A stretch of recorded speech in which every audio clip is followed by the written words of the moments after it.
Good morning students, welcome to science class. आज की class में हम आपका वाटर कंजर्वेशन एंड मैनेजमेंट के बारे में डिस्कशन करेंगे। जो आपका नेक्स्ट नेचुरल रिसोर्सेज है water. Water resources is the most important resources. Water के बारे में अगर हम कहें तो सीधे सीधे एक लाइन कही जाती है, वाटर इज़ लाइफ। अब हम एक रिसोर्स को सीधा लाइफ कह रहे हैं, उसको लाइफ के इक्वल बता रहे हैं। क्योंकि अब ऐसा क्यों कह रहे हैं अपन, तो सोचिए कितना इंपॉर्टेंट है। क्योंकि अगर अपन वाटर नहीं होगा तो अपनी लाइफ भी क्या नहीं होगी, बनी नहीं रहेगी। Life will also be destroyed if there is no water on the earth. तो it is the most important resource और one of the most important resources like air is also important because in air we get oxygen and oxygen is also required for our life living। तो इसका conservation कैसे किया जाएगा और उसका management कैसे होगा, इसके बारे में हम डिस्कस करेंगे। Water is an essential component of life. Nearly about 70% of the land of the planet earth is immersed in water. आपको पता है अर्थ के 70% वो पार्ट पर क्या है, पानी है। Out of which only 2.5% is usable for us. जिसमें से हमारे काम का केवल कितना है, 2.5% हमारे काम का है। अब आप इस चीज़ को समझ लीजिए कि आपकी पूरी अर्थ है, अर्थ पर अराउंड 30% तो लैंड है, ज़मीन है 30% पर तो, और बचा हुआ सारा पानी है 70%। तो अपन एज ए रेशो देखें तो पानी खूब सारा है। हम तो बस 30% पर ही रहते हैं, जितने भी रहने वाले हैं ज़मीन पे, जो भी जानवर पक्षी और इंसान रहते हैं, और बाकी 70% पर पानी है। तो ये पानी कभी भी कम नहीं पड़ने वाला था। फिर भी हम यूँ कहते हैं पानी बचाओ। क्यों कहते हैं फिर हमेशा, why we say that we should save water. हमें पानी क्यों बचाना चाहिए? क्योंकि जो 70% वाटर है इसका केवल 2.5% ही वी कैन यूज़। ये 70% वाटर इतना सेलाइन वाटर है कि हम इसका फुल यूज़ कर भी नहीं सकते। We can use only up to 2.5%। That is why we always say that save water save life. 97.5% of total available water is saline water. That's why it cannot be used. Many problems have emerged due to increase in population and excessive exploitation of water. अब लगातार जो population में explosion होता जा रहा है, एक unlimited level पर पॉपुलेशन जो इंक्रीज होती जा रही है रैपिड रेट से, जिससे क्या हो रहा है, ज़्यादा लोग हैं तो ज़्यादा पानी यूज़ आ रहा है, और उस पानी का प्रॉपर मैनेजमेंट भी नहीं है फिर यूज़ होने के बाद। तो इसके लिए इसका एक्सप्लॉयटेशन होने लग गया है बहुत बड़े लेवल पर पानी का। Water crisis is the most severe problem today. आज के युग की, आज के टाइम की सबसे बड़ी प्रॉब्लम्स में से एक क्या है, पानी की कमी, water crisis. The reason of this is the pollution of water resources, excessive exploitation of underground water. अब इसका रीज़न क्या है? एक तो वाटर सोर्सेज का पॉल्यूशन हो चुका है। पहले अगर 10 नदियों का पानी पीने लायक था, 10 rivers are used for drinking purpose, तो nowadays there are only 6 to 7 rivers. बाकी 4 रिवर हमने क्या कर दिए, पॉल्यूट कर दिए। And they are polluted and on that level that we can not even take a sip, only a sip. एक घूंट भी नहीं पी सकते अपन उन नदियों का पानी। पियेंगे तो हमारे अंदर पॉइजनिंग हो जाएगी। पॉइजनिंग से मतलब हमारी तबीयत ख़राब हो सकती है, इतना ज़्यादा पॉल्यूट हो चुका है उनका पानी। गंगा जैसे अपनी रिवर, गंगा अपनी सबसे होली रिवर मानी जाती है, देश की सबसे पवित्र नदी मानी जाती है, but it is the among the top polluted reverse of the world. World की सबसे ज़्यादा पॉल्यूट नदियों में आती है Ganga.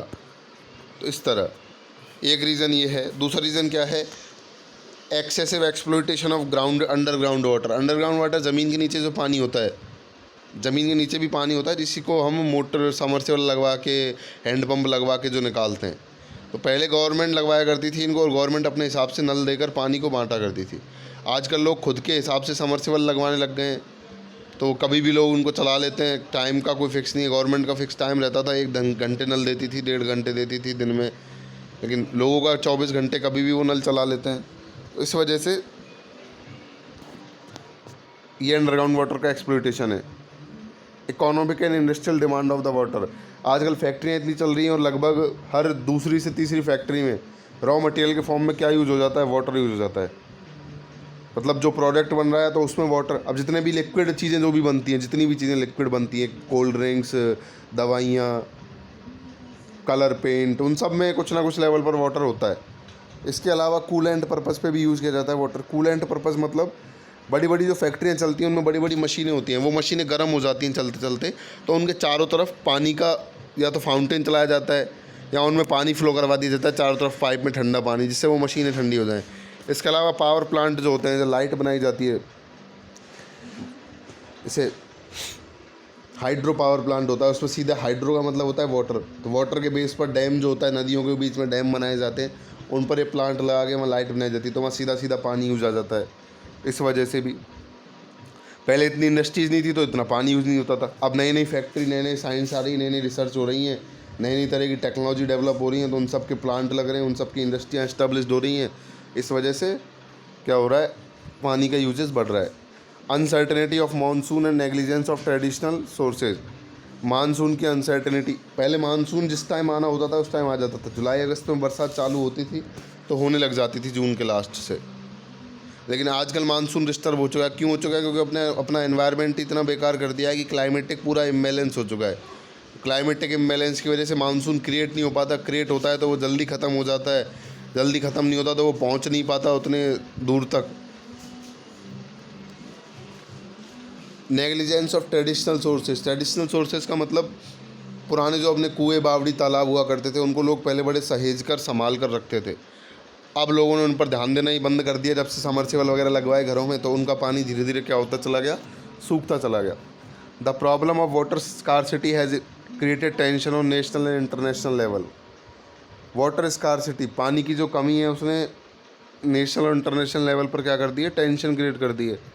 And in context to division of water of the most rivers, all neighbouring states in India are in condition of conflict. अब देखिए जो नदियाँ होती हैं, वो नदियाँ की लंबाई काफ़ी ज़्यादा होती है रिवर्स की, वो अपने जैसे एक ही कंट्री में ऐसा नहीं है, वो कई सारे स्टेट से होके निकल जाती हैं। जैसे ये आपका मैप है राजस्थान को इंडिया का, तो अब ये मैंने एक नदी बनाई थी यहाँ पर, ये जो नदी जा रही, अब आप देख सकते हैं यहाँ गुजरात में भी होके निकल जाएगी, इधर एमपी भी आ जाएगा, पंजाब का भी पार्ट आ रहा है। अब ये तो मैंने ज़्यादा बड़ी, ऐसे भी होती है नदियाँ, ये एक नदी जा रही, यहाँ ये 3-4 स्टेट को कवर कर लेगी। तो ऐसी नदियाँ क्या करती हैं, एक ही स्टेट में ख़त्म नहीं होती जनरल, वो काफ़ी लंबी होती हैं, तो वो कभी कभी 2-3 स्टेट को क्रॉस कर लेती हैं। अब उनके पानी को लेकर स्टेट के बीच में, राज्यों के बीच में लड़ाई हो जाती है कि कौन उस नदी का पानी यूज़ करेगा, या फिर कितने, कभी फिर उनका पानी बांटा जाता है कि इतना हिस्सा वो स्टेट यूज़ करेगा और बाकी हिस्सा दूसरा स्टेट यूज़ करेगा। Today water conservation and management is most important issue. आज वाटर का कंजर्वेशन करना और मैनेजमेंट सबसे इंपॉर्टेंट है। There are 3 main principles of water conservation and management. Water को कंजर्व करने के 3 इंपॉर्टेंट प्रिंसिपल हैं। फर्स्ट है आपका maintaining availability of water, water की अवेलेबिलिटी मेंटेन करना। Second, protect water and water resources from pollution. दूसरा क्या है, वाटर के, और जो वाटर के सोर्स हैं, वाटर के सोर्स मतलब जिन जिन में वाटर भरा रहता है, वाटर रिजर्वियर जो हैं, नदी, तालाब, झील जो भी हैं, उनको पॉल्यूशन से बचाना। Recycling polluted water and it's use. जो पॉल्यूटेड वाटर है, सीवेज से जो निकलता है और फैक्ट्रीज से जो निकलता है, वेस्ट वाटर घरों में जो निकलता है, नालों में जो रहता है, उस पानी को कहीं इकट्ठा किया जाए और उसका साइंटिफिकली वापस क्या किया जाए, प्योर कर दिया जाए, उसको प्योरीफिकेशन किया जाए, जिससे वो पानी जितने लेवल पर यूज़ आ सकता है उसको वापस सप्लाई कर दी जाए, पीने के लिए नहीं तो एटलीस्ट कपड़े धोने, नहाने के लिए पर्पज़ से वो दोबारा वापस भेज दिया जाए पानी। तभी हम पानी की कमी को दूर कर पाएंगे। तो ये है water conservation and management. Next आपका आता है methods for water conservation and management. देखो ये तो थे प्रिंसिपल, इनके बेस पर हम मेथड्स अप्लाई करेंगे। कहने का मतलब पहले तो हमें क्या लगानी थी, अवेलेबिलिटी ऑफ वाटर चेक अच्छी रखनी है, तो हम उसके हिसाब से मेथड ढूंढेंगे। सेकंड, हमें वाटर सोर्सेज को पॉल्यूशन से बचाना है। और थर्ड, हमें पॉल्यूट वाटर जो है उसको वापस यूज़ करने के लायक बनाना है। तो इनके बेस पर ही क्या क्या तरीके हम अप्लाई कर सकते हैं वो हम देखेंगे। तो आते हैं methods for water conservation management. Water is a cyclic resource, if it is used with proper planning then there will be no shortage of it. Cyclic resource का मतलब वाटर ऐसा नहीं है कि एक बार यूज़ आ गया तो वो फिर कहीं दोबारा कहीं जाएगा ही नहीं वाटर। आप नहाते हैं, नहा के आपकी बॉडी से पानी फैल जाता है, फैल के वापस कहीं नालों में चला जाता है वो पानी, बाल्टी में जो था। आप पानी पीते हैं, अपन पानी यूज़ कर लेते हैं बॉडी में, और जो पानी यूज़ नहीं हो पाता वो यूरिन के फॉर्म में बाहर निकल जाता है। इसके अलावा हम इवापोरेशन करते हैं, ह्यूमन्स, ह्यूमिडिटी होती है अपनी स्किन में, नमी रहती है, तो वो एनवायरनमेंट में हम ड्रॉप्स रिलीज़ कर देते हैं। वो एनवायरनमेंट में जब हम ड्रॉप्स रिलीज़ करते हैं, और इसके अलावा जब हमें स्वेटिंग आती है, पसीने आते हैं, तो उससे पानी रिलीज़ होता है।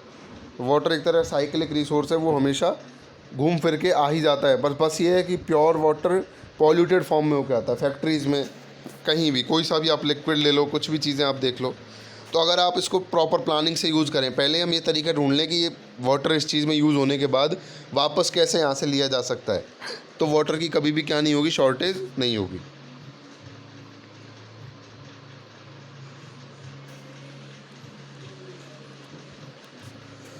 Conservation of water means conservation of life. ये देखिए, this is a big point related to water, कि अगर आप वाटर का कंजर्वेशन कर लोगे तो आप लाइफ का ही कंजर्वेशन कर सकते हैं। The following method should be adopted for water conservation. अब कौन कौन से मेथड हैं जो वाटर कंजर्वेशन के लिए यूज़ किए जाते हैं। फर्स्ट आपका आता है, water should be declared as national valuable property and its appropriate planning should be done essentially. Water को नेशनल वैल्यूएबल प्रॉपर्टी, जैसे national animal, national bird declare कर दिए जाते हैं, उनको नुकसान पहुंचाना, पनिशमेंट दी जाती है। फिर ऐसी वाटर को भी नेशनल वैल्यूएबल प्रॉपर्टी डिक्लेयर कर देना चाहिए। किसी घर से खुला पाइप मिल जाए, बाहर कोई ज़्यादा पानी फैलाता दिख जाए तो उस पर चालान होना चाहिए या उसको कोई नोटिस भेजा जाना चाहिए।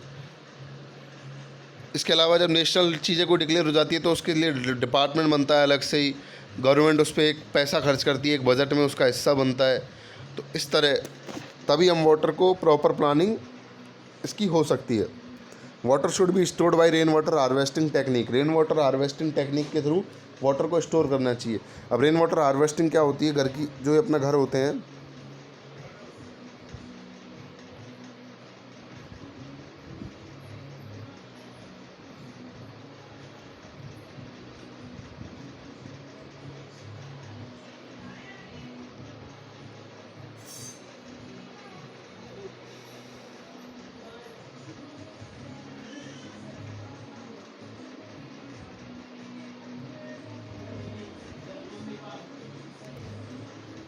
तो घर की जो छत होती है उस पर एक टैंक रख दिया जाता है। टैंक भी नहीं रखते तो घर की छत में होकर ऐसे पाइप दिलवा दिए जाते हैं बाहर। छत पे जो भी पानी भरेगा वो इस पाइप के थ्रू होके नीचे आएगा। तो जब बारिश होती है तो ये सारा पानी पाइप के थ्रू नीचे आता है, और इस पाइप में यहाँ फ़िल्टर लगा दिया जाता है, एक फिल्ट्रेशन मशीन आती है, उससे वो पानी फ़िल्टर होता है, और ये पानी सीधा फिर ये पाइप को ज़मीन में छोड़ा जाता है अंदर, और अंडरग्राउंड कर दिया जाता है इस पानी को, जिससे पानी का लेवल ज़मीन में क्या हो जाता है, इंक्रीज़ होता है। इसके अलावा कुछ लोग इसको यहाँ एक टैंक बनवा लेते हैं खुद का पर्सनल, वो पानी आप तब यूज़ कर सकते हैं। आजकल हम डायरेक्ट यूज़ नहीं करते रेन वाटर। कुछ समय पहले रेन वाटर डायरेक्ट यूज़ किया जा सकता था, बट आजकल एसिड रेन की वजह से वो प्योर नहीं रहता है, तो इसे हम रेन वाटर हार्वेस्टिंग कहते हैं। Water wastage should be prevented in domestic use. घरेलू यूज़ में वाटर का वेस्टेज प्रिवेंट करना चाहिए। कुछ लोग 2-2 बाल्टी से नहा लेते हैं, 3-3 बाल्टियों से। उनको समझाना चाहिए कि ऐसा आप एक बाल्टी से भी नहा सकते हैं। कई लोगों के घरों में पानी का नल खुला रहता है, वो और अदर काम में लग रहे हैं, तो वो काम उनको बताना चाहिए कि पानी उनको बहाना नहीं है। Excessive exploitation of underground water should be prevented. Underground water का एक्सेसिव एक्सप्लॉयटेशन रोका जाना चाहिए। कुछ ऐसी टेक्नोलॉजी डेवलप करनी चाहिए कि कोई भी जब समरसेबल चलाएगा तो एक बार में इतने टाइम के बाद वो अपने आप बंद हो जाएगी, लगातार आप उसको नहीं चला सकते। Water pollution should be prevented. Water का पॉल्यूशन प्रिवेंटेड होना चाहिए। Waste water should be recycled for use. To control floods and for optimum use of water, river should be interconnected with one another. Flood रोकने के लिए और optimum use करने के लिए पानी का सारी रिवर्स को आपस में जोड़ दिया जाना चाहिए। रिवर्स का आपस में जोड़ना मतलब रिवर्स को ऐसे उनकी जो सब्स्टिट्यूटरी रिवर्स हैं वो उनके साथ बना देनी चाहिए। ऐसा क्यों होता है कि जब रिवर में तेज़ फ्लो आ जाएगा, तो अगर एक ही रिवर रहती तो उसमें क्या होता था, फ्लड का रूप ले लेती। वो तेज़ फ्लो वाटर फ्लड बन सकता है, और फ्लड का पानी ना तो किसी के काम आ पाता है और उल्टा वो तबाही मचाता है। बट अगर हम सब्स्टिट्यूटरी रिवर्स को एस्टेब्लिश कर देंगे तो पानी का फ्लो डिवाइड हो जाएगा, उसके स्पीड प्रेशर डिवाइड हो जाएगा और there can be less harm to the people. इसके अलावा ये सब्स्टिट्यूटरी रिवर्स को हम अदर सिटीज़ से भी जोड़ सकते हैं, छोटे टाउन से, कस्बों से, गाँवों से, जिसमें वो पानी हम वहाँ यूज़ करवा सकें। For irrigation sprinkle and drip system should be practised. Irrigation purpose, खेतों में पानी देने के लिए स्प्रिंकल का मतलब फव्वारा, छिड़काव, फाउंटेन, और ड्रिप सिस्टम मतलब बूंद बूंद सिंचाई, ड्रॉप सिस्टम से। कहने का मतलब आजकल लोग क्या करते हैं, खेतों में बड़ा पाइप लाते हैं और ऐसे चला देते हैं पानी, तो वो पानी ज़्यादा ही बह जाता है, क्योंकि खेतों को इतना पानी चाहिए भी नहीं होता है। हालांकि नुकसान नहीं करता इतना वाटर, कभी किसी किसी फसल को नुकसान करता है, बट फिर भी यूज़ तो ख़राब हुआ ही। तो इसके लिए इरीगेशन का मतलब क्या होता है, खेत जो होता है, खेत में ऐसे पाइप लगा दिए जाते हैं, स्प्रिंकल, इस पाइप में नली रहती है और ऐसे इसमें से फाउंटेन निकल रहे होते हैं। ये तो होता है स्प्रिंकल सिस्टम। और ड्रिप सिस्टम में क्या, लेगून्स बनाई जाती हैं, क्यारियाँ बनाई जाती हैं खेत में। उन क्यारियों में पाइप लगा के छोटे छोटे एक एक ड्रॉप की तरह जितना ज़रूरत हो उतना पानी डाला जाता है, तो इससे पानी की बचत होती है। So the first step in proper management of water source is using scientific ways and second step is harvesting of rain water. तो पहला स्टेप तो क्या है पानी का मैनेजमेंट करने में, कि हमें यूज़ वो ढंग से करना है। और दूसरा स्टेप क्या है, जहाँ से हमें वाटर मिल सकता है वहाँ से हमें वाटर ढूंढना है। जैसे रेन वाटर से आपने ले लिया,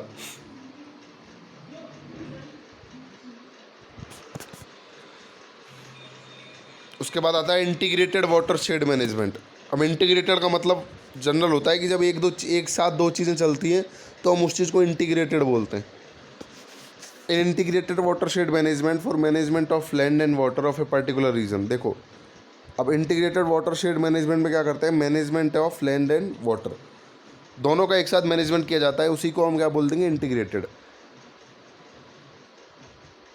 तो एक पर्टिकुलर रीजन, किसी एक पर्टिकुलर एरिया की ज़मीन और पानी दोनों का मैनेजमेंट वहाँ देखा जाता है। अंडरटेकन का मतलब लिया जाता है, थॉट में, दिमाग, उसके ऊपर प्लानिंग बनाई जाती है।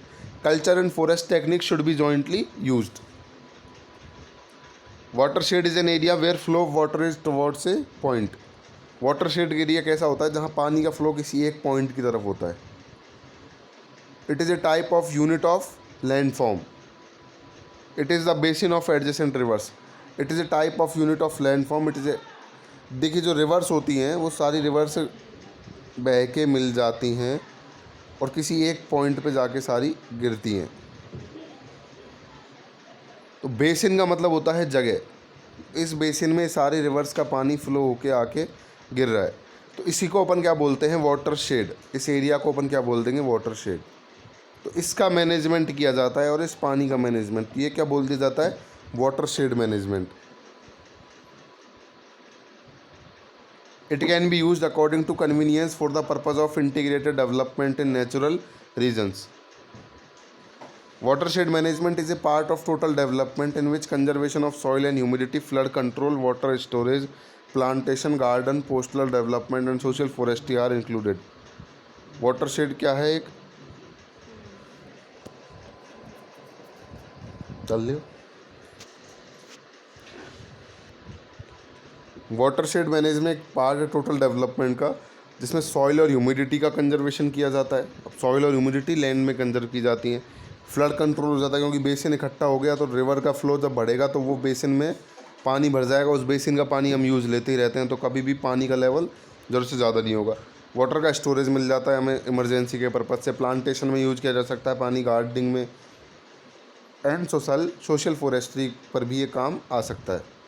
In India watershed management development programmes are managed by agriculture, rural development, environment and forest ministry.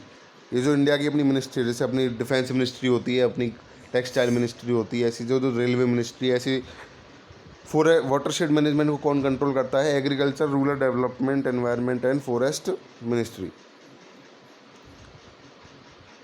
ये आपका इंटीग्रेटेड वाटरशेड मैनेजमेंट होता है। आज की क्लास में इतना ही। कल की क्लास में हम आगे अगली टेक्निक्स के बारे में पढ़ेंगे, जिसमें आएगी रेन वाटर हार्वेस्टिंग।